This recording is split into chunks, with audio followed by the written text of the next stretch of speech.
If you've never seen the show Veep, I highly recommend it if you're watching this channel. VEEP with Julia Louis-Dreyfus.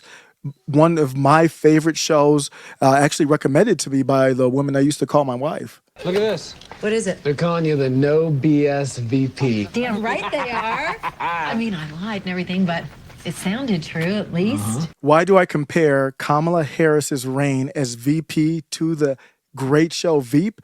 Here's the thing. Who doesn't love a yellow school bus, right? Can you raise your hand if you love a yellow school bus, right? Just, there's something about the, and most of us, many of us went to school on the yellow school bus, right? And it's part of our experience growing up. It's part of, a nostalgia and a memory of the excitement and joy of going to school, to be with your favorite teacher, to be with your best friends, and to learn. The school bus takes us there. Why do I compare Kamala Harris's reign as VP to the show Veep? Well, it's because she makes Dan Quayle look like Albert Einstein. Let me just tell you how thrilling it really is, and what a challenge it is, because in 1988, the question is whether we're going to go forward to tomorrow or we're going to go past to the back. And I can tell you, listen.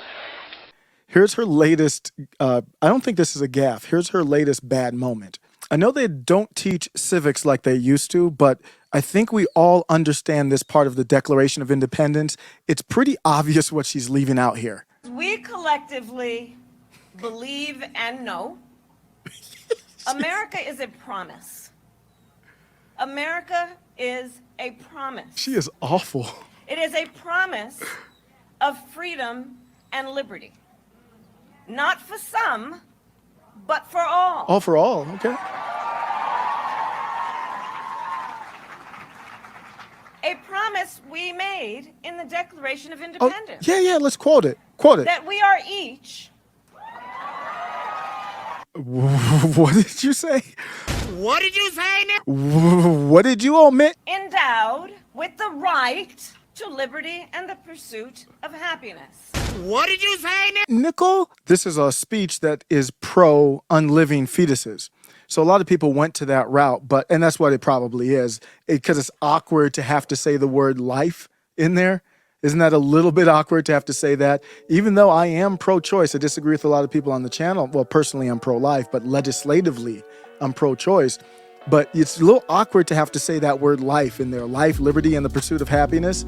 But here's my takeaway from this. I don't think it's about that, at least to me. It's just where I'm at. I think this is a statement that she's basically saying that the government reserves the right to whoop that ass if they want to. Up to and including unliving you. That's why they can't say life in that. I don't think it has anything to do specifically with the fetuses. It does. The reason that she skipped it was for the fetuses, but I think it's beyond that. That's why they said open up your shoulder and take this needle. It doesn't matter. We're not going to research. Until recently, there's some mumblings about doing that. They didn't do it when it came out. They want to merge North America, Canada, United States, and Mexico. During the height of the pandemic, Justin Trudeau said this. Mandates are the way to avoid further restriction. Mandates are the way to avoid further restriction. And then Eric July infamously replied with this. In order to prevent us from whooping your ass in the future, we have to whoop your ass right now. This is psychopathic behavior. Let's listen to it one more time. This is Justin Trudeau, which every Democrat would agree with him on this. Mandates are the way to avoid further restriction. Then listen to Eric July, and then I'm going to end with Kamala again. In order to prevent us from whooping your ass in the future, we have to whoop your ass right now. This is psychopathic behavior. That we are each endowed with the right to liberty and the pursuit of happiness. She couldn't put life in there because she wants the government to reserve the right to whoop your ass. In order to prevent us from whooping your ass in the future, we have to whoop your ass right now. This is psychopathic behavior.